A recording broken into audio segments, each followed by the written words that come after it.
Hello everyone, welcome to my YouTube channel. आज की class में हम पढ़ने वाले हैं डाटा स्ट्रक्चर कि डाटा स्ट्रक्चर क्या होता है। आगे भी हम डाटा स्ट्रक्चर के जो है बहुत सारे टॉपिक लेके आएंगे। So now let us start our topic data structure. Data structure क्या होता है? Data structure is a specialised format for organising and storing the data in a memory. Data structure क्या है? एक स्पेशल फॉर्मेट है जिसमें हम जो है डाटा को ऑर्गेनाइज और स्टोर करेंगे मेमोरी के अंदर। Generally, data structure type include array, file, record, table, tree, graph and so on।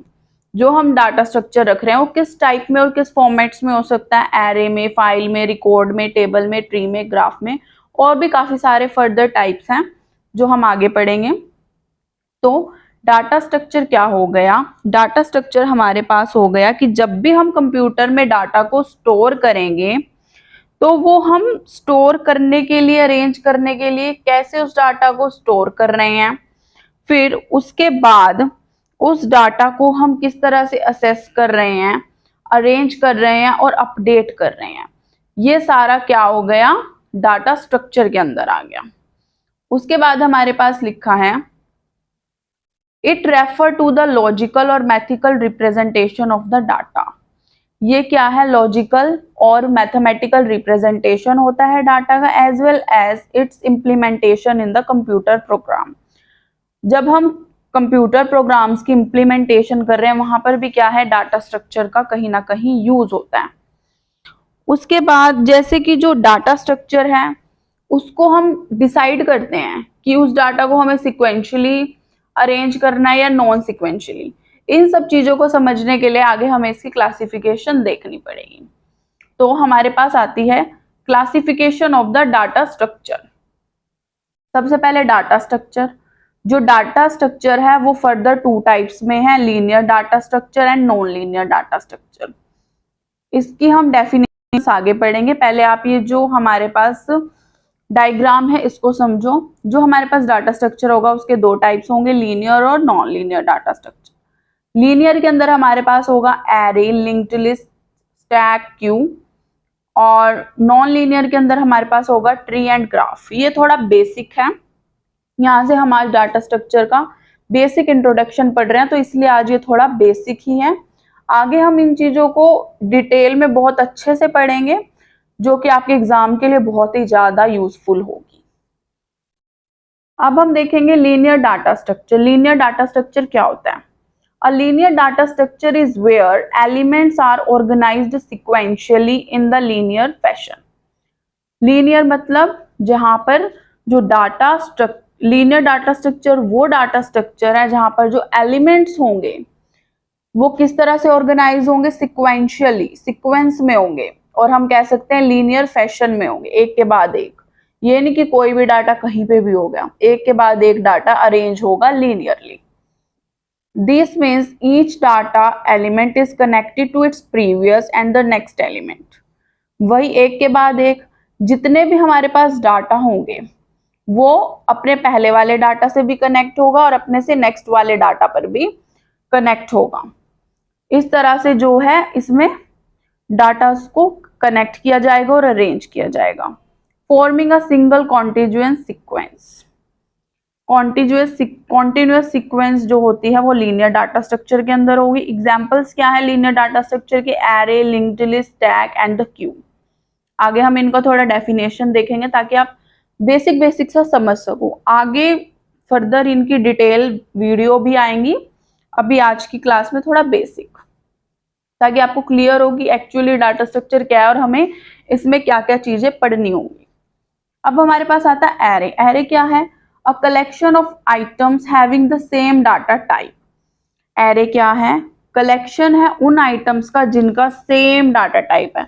Data type आपको पता होगा, इंटीजर है, फ्लोट है, अल्फाबेट है, क्या है? तो यहाँ पर जैसे डाटा टाइप इंटीजर दे रखा है, ठीक है। तो एरे के अंदर क्या होगा? वो कलेक्शन होगा उन आइटम का जहाँ पे सेम डाटा टाइप होगा और स्टोर होंगे कॉन्टिन्यूअस मेमोरी एलोकेशन में, एक के बाद एक इस तरह से कॉन्टिन्यूसली अरेंज होंगे।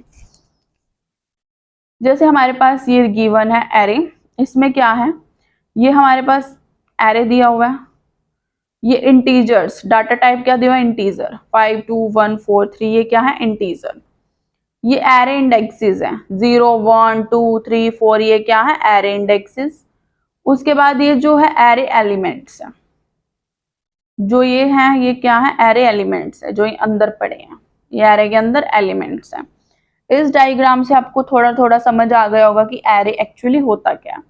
उसके बाद हमारे पास आता है स्टैक। स्टैक क्या होता है, स्टैक क्या है, a stack is a list to which items are added और from which items can be deleted at the one end only. Stack क्या है, वो लिस्ट है जहां पर जो आइटम्स हैं वो ऐड भी एक ही एंड पे होंगी और डिलीट भी एक ही एंड पे होंगी, तो उसे हम स्टैक बोलेंगे।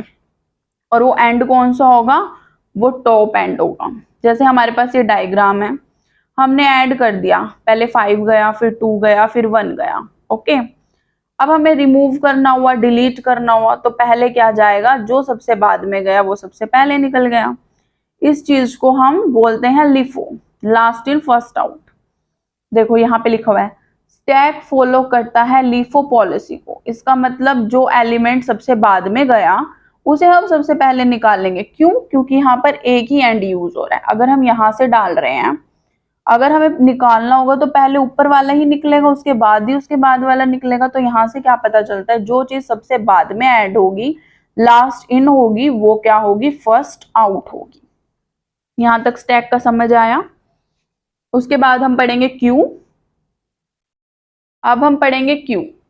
क्यू क्या होता है, Q is an order collection of item from which items may be deleted at the one end, जिसे हम फ्रंट बोलेंगे, और into which item may be inserted at the other end, जिसे हम rear बोलेंगे। ये क्या कह रहा है, क्यू वो है जहां पे ऑर्डर्ड कलेक्शन होगा आइटम्स का, और वहां पे क्या होगा, जैसे स्टैक में एक ही जगह से ऐड हो रहे थे, एक ही जगह से डिलीट हो रहे थे, लेकिन क्यू में एक एंड से ऐड होगा और दूसरे एंड से डिलीट होगा।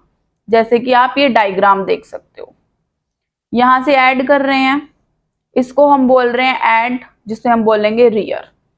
इधर से ऐड हो रहा है, पहले हमने जैसे 2 डाला, 9 डाला, 3 डाला, ऐसे ऐड हो रहा है, और रिमूव हो रहा है, उसे हम बोल रहे हैं फ्रंट। ये क्यू में देखने को मिलता है, एक एंड से ऐड होगा और दूसरे एंड से रिमूव होगा। एडिशन वाली जगह को रेयर बोलेंगे और रिमूव वाली जगह को, डिलीशन वाली जगह को फ्रंट बोलेंगे। उसके बाद नेक्स्ट पॉइंट हमें बोल रहा है the term front and rear are used in describing a linear list only when it is implement as a queue. Front और रेयर सिर्फ और सिर्फ क्यू में यूज होगा, ओके। स्टैक में या अदर किसी तरह के डाटा टाइप में, डाटा स्ट्रक्चर के टाइप में यूज नहीं होगा। ये सिर्फ कहाँ यूज होगा, front and rear queue implementation में। उसके बाद कह रहा है क्यू कौन सी पॉलिसी फॉलो करता है, FIFO, first in first out. जैसे हमने यहाँ से सबसे पहले क्या डाला होगा, 2 डाला होगा, फिर 9 गया होगा, फिर 3 गया होगा। तो अब जो पहले गया, 2 गया, वो सबसे पहले इन हुआ, फर्स्ट इन हुआ और फर्स्ट आउट हो गया। तो क्यू कौन सी पॉलिसी फॉलो करता है, फर्स्ट इन फर्स्ट आउट। उसके बाद हम पढ़ेंगे नेक्स्ट लिंक्ड लिस्ट, ओके। तो लिंक्ड लिस्ट में हमें क्या बोला गया है, a linked list is a linear data structure consisting of a series sequence of nodes where each node contain both data and the pointer. Pointer को हम reference बोलते हैं to the next node in the sequence forming the chain. ये हमें बोल रहे हैं जो linked list है वो linear data structure है, जिसके अंदर क्या होंगी, सीक्वेंस ऑफ नोड्स होंगी। और वो नोड्स कैसे होंगी, जैसे ये नोड है पूरी की पूरी, नोड्स की कैसी सीक्वेंस होगी कि जो हर एक नोड है वो हमारे पास 2 चीजें कंटेन कर रही है, एक तो डाटा और एक पॉइंटर। पॉइंटर क्या करेगा कि नेक्स्ट कहां पर जाना है, रेफरेंस करेगा कि कहां पे नेक्स्ट नोड पे किसके पास जाना है, एड्रेस कंटेन करेगा। ये हमारे पास नोड है कंप्लीट, इसके अंदर हमारे पास 2 पार्ट्स हैं, एक तो डाटा हो गया, एक पॉइंटर हो गया। पॉइंटर हमें बताएगा address of the next node कि दूसरी नोड पे कहाँ जाना है। अब हम यहाँ पर स्टार्ट करेंगे।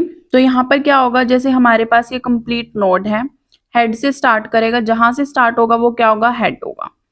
ये हमारे पास क्या है, एक डाटा है। नेक्स्ट नेक्स्ट यहाँ पे पॉइंटर गिवन है, ये पॉइंटर हमें क्या दे रहा है, रेफरेंस दे रहा है, एड्रेस दे रहा है कि अब हमारी जो नोड है वो कहाँ पर जाएगी। तो इस पॉइंटर पे जो एड्रेस है वो गिवन है बी का, तो यहाँ से ये कहाँ जाएगी, बी पे जाएगी। ये डाटा है। फिर नेक्स्ट पॉइंटर हमें प्रोवाइड करेगा, पॉइंटर से हमें पता चलेगा कि अगली नोड हमारी कौन सी होगी, ये होगी। तो हम यहाँ पर मूव करेंगे, यहाँ पर डाटा सी होगा, इसका भी पॉइंटर होगा। फिर यहाँ से हम मूव करेंगे तो हमारे पास नेक्स्ट नोड आएगी डी, इस तरह से। अब इसके बाद हम दूसरी नोड के पास नहीं जा रहे, तो यहाँ पर कोई पॉइंटर गिवन नहीं होगा, यहाँ पर होगा नल। आगे हमें कह रहा है first data contain the information and next contain pointer address of the next node. देखो फर्स्ट डाटा, ये डाटा है, ये क्या कर रहा है, कंटेन कर रहा है, जो ये होते हैं डाटा, ये कंटेन कर रहे हैं information, A B C D, ये क्या है, इंफॉर्मेशन।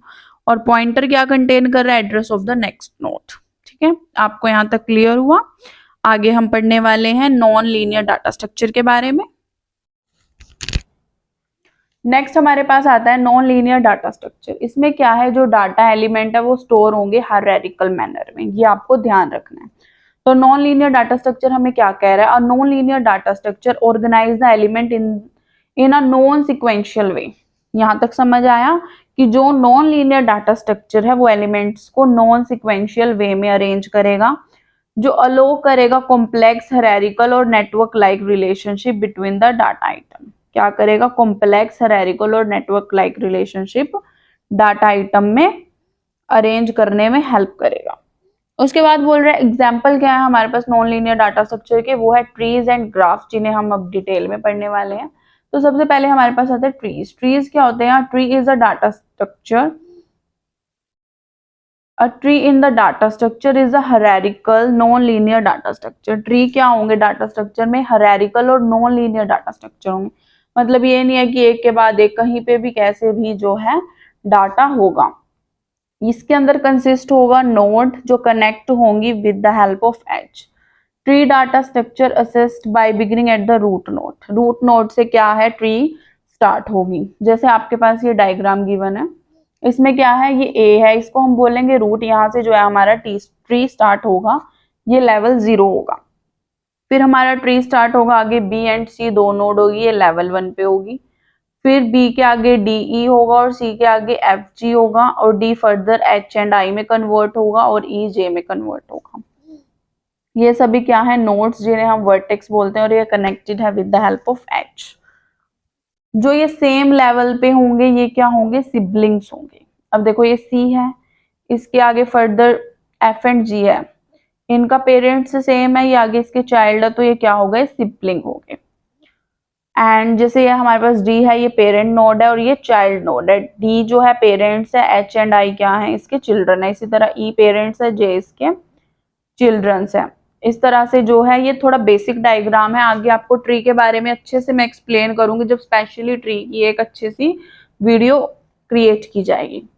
अब ये बोल रहा है 1 रूट नोड, जो ट्री है उसके अंदर एक रूट नोड होगी लेकिन कोई साइकिल नहीं होगी। अब हम देखते हैं various types of the tree. Number 1 binary tree, number 2 binary search tree, number 3 AVL tree, number 4 B tree, number 5 B plus tree and number 6 red black tree. Tree के बाद हम पढ़ेंगे ग्राफ्स के बारे में। ग्राफ क्या है, graph is a non linear data structure consist of a nodes. जो ग्राफ है वो नॉन लीनियर डाटा स्ट्रक्चर है जो कंसिस्ट होगा नोड, नोड को हम वर्टिसेस भी बोलेंगे, that represent the data points H और लिंक्स। मतलब जो ये हमारे पास नोड्स और वर्टिसेस हैं ये लिंक होंगे किसकी हेल्प से, एज की हेल्प से कनेक्ट होगी, जो रिप्रेजेंट करेगा connection of these nodes. Edge क्या है, जो इन नोड्स को कनेक्ट करने में हेल्प करेगा। Graph has no root node, graph के अंदर कोई रूट नोड नहीं होती लेकिन यहाँ पर साइकिल होती है। ट्रीज में क्या थी, रूट नोड थी लेकिन साइकिल नहीं थी। देखो ये हमारे पास वर्टिसेस हैं जिन्हें हम नोड्स बोलते हैं, कनेक्ट किससे हैं, एज की हेल्प से कनेक्ट है। फिर उसके बाद हमारे पास आते हैं various type of graphs, undirected graph, directed graph, cyclic graph, acyclic graph, connected graph और भी काफी सारे टाइप के ग्राफ। तो आगे की वीडियोस में हम डाटा स्ट्रक्चर के सभी टॉपिक्स लेके आएंगे। उन सबको देखने के लिए आप जो है डाटा स्ट्रक्चर की प्लेलिस्ट देख सकते हो। होप सो आपको ये वीडियो अच्छे से क्लियर हुई होगी। इस तरह की और भी वीडियो देखने के लिए चैनल को सब्सक्राइब करो, अच्छा सा कमेंट पुट कीजिए, लाइक कीजिए इस वीडियो को एंड ज़्यादा से ज़्यादा अपने फ्रेंड्स में शेयर कीजिए, क्योंकि ये आपके एग्जाम के लिए बहुत ज़्यादा हेल्पफुल है।